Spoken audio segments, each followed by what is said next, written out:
While that is, he's making fun of you, that's also an incredible compliment. Yeah. You're in the same sentence as Kurt Angle, one of the greatest of all time. Yeah.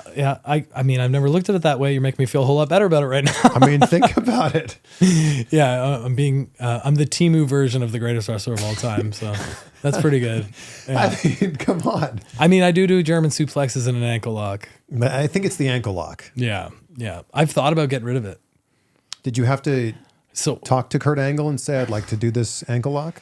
So I was doing like a half crab at first. Like I think if you watch that Myers, Like Lance Storm. that Brian Myers match, I do the rollback half crab, Canadian crab in that match. Canadian Maple Leaf. Yes. And then somewhere along the lines, it progressed to an ankle lock because there's way more ways in and out of it to make your match exciting.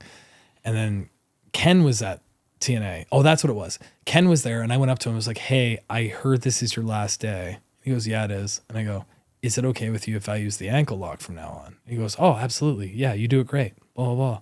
I'm like, okay, cool. Got his approval. And then I did Kurt Angle's podcast like a year and a half later.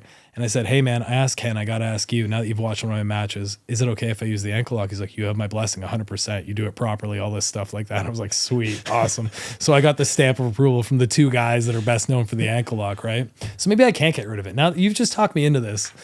You can't get rid of it. I thought about getting rid of it because I'm just like, too many people just compare me to Kurt Angle because I wear a singlet and do an ankle lock. But if you watch us like wrestling wise, like I don't, other than the Germans, there's no other thing in my moveset that I think, crosses over. But I think it's just the intensity. Yeah. And I think it's just like the pure wrestling that you bring to it. But I mean, that's a pretty great comparison.